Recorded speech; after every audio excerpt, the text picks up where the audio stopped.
Top 10 reasons Tim Cook is a totalitarian tool. Welcome to Truth Duel Official.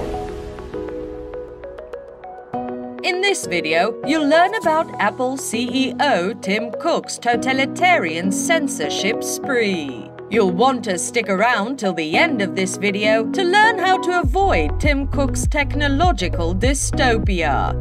But first, I am your host, Misinformation. If you like this channel, make sure to subscribe to receive more great top 10 lists, misinformation analysis, and other sentiments and ramblings that please and amuse us. And become a truth dueler, because only you can slay misinformation at its source. Get our app on truthduel.com. Number 10. That time Tim Cook put suicide nets around his factories. Tim Cook won't even let people taste the sweet release of death. Not while there's money to be made. The starting salary for Apple factory workers in China is $1.51 per hour, and the work is so repetitive that it drives people to suicide. When workers aren't throwing themselves from the roof, only to be caught in Tim Cook's web like little flies, they're being monitored by robots that supervise the factory. Seems like Cook is competing with Bezos for the worst factory conditions. Bet you never thought that would be a senior superlative. Most likely to abuse employees. Number 9. That time he was a blatant hypocrite. In 2017, Tim Cook appeared at the World Internet Conference, where China outlined their desire for cyber sovereignty. Confusingly, Cook praised China, saying, quote, "Developing a digital economy for openness and shared benefits is a vision we at Apple share. We are proud to have worked alongside many of our partners in China," end quote. Cook must be thinking of a different China, because the China we all know is committed to anything but openness. I'd like more updates from Cook about this fantasy China. It sounds a lot nicer than the real one. Number 8. That time, even his shareholders called him out for his hypocrisy. As recently as 2020, at least 40% of Apple shareholders called for Tim Cook to be transparent about China's censorship requests.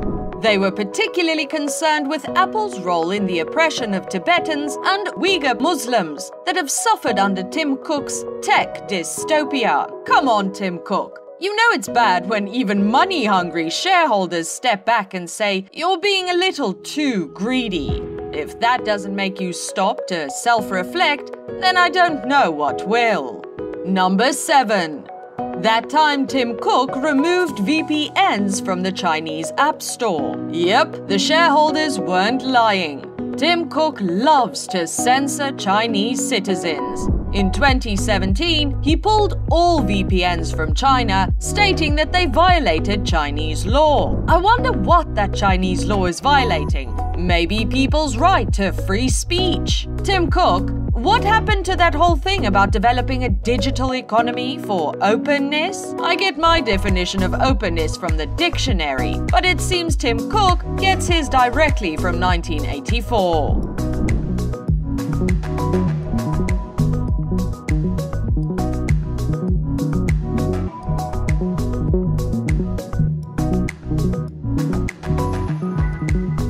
Number 6. That time Tim Cook was Putin's bitch. You see, China isn't the only country Tim Cook has his paws on. When Kremlin critic Alexei Navaly released a tactical voting app in 2021, Vladimir Putin wanted that shit shut down.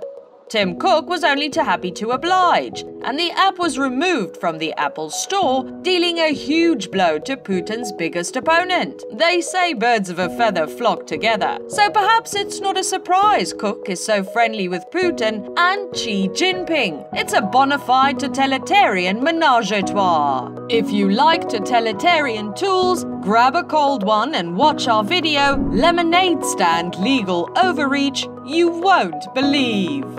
Back to Tim. Number 5. That time he censored LGBT apps. It's okay for Tim Cook to be gay, but apparently other people don't deserve the same basic human decency.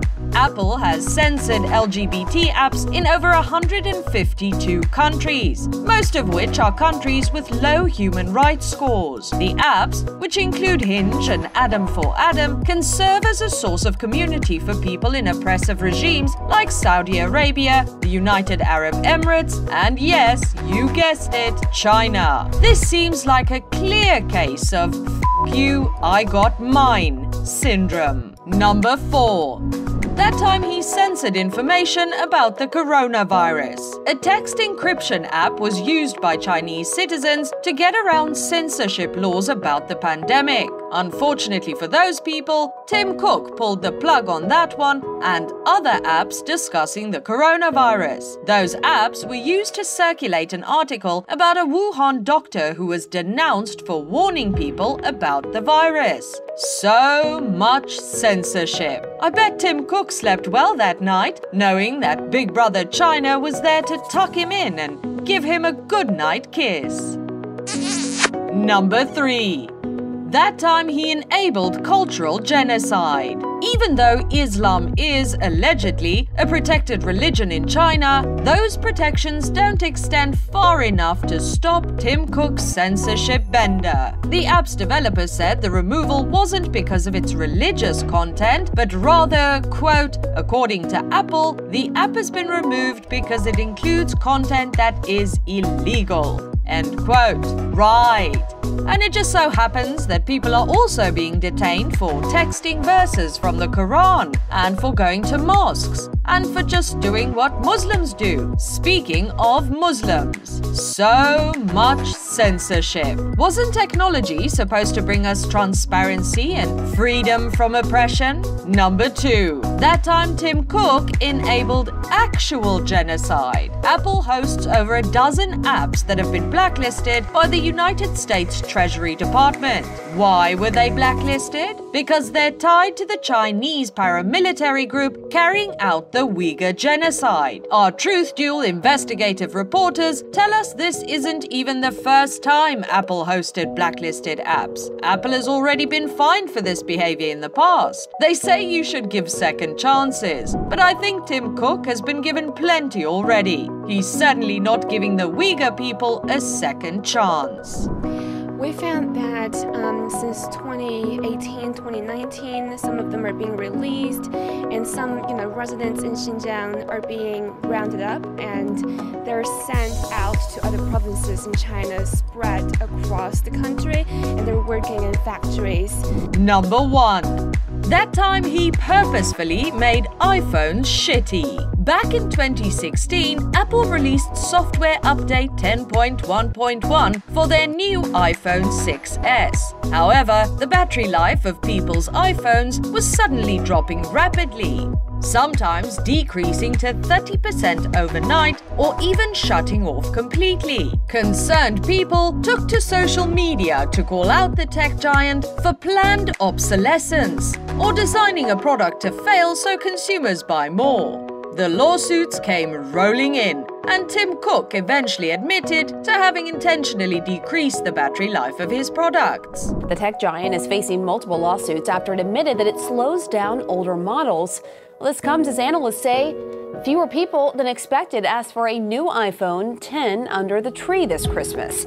Misinformation wishes you well and says that the apple from the Garden of Eden isn't the only evil apple anymore. But wait, what about the coming Zuckerverse? Stay tuned to this channel. P.S. Should Elon Musk be in the running for most likely to abuse employees? Leave your thoughts in the comments below. A lot of workers who are discontent with the working conditions and they feel like that's not listening to them. A lot of broken promises, a lot of disrespect. And a lot of Tesla workers are fed up. They're working long hours, spend more time at work than at home. Until next time, make sure to like our video, subscribe to our channel, and become a Truth Dueler, or Tim Cook will censor you next.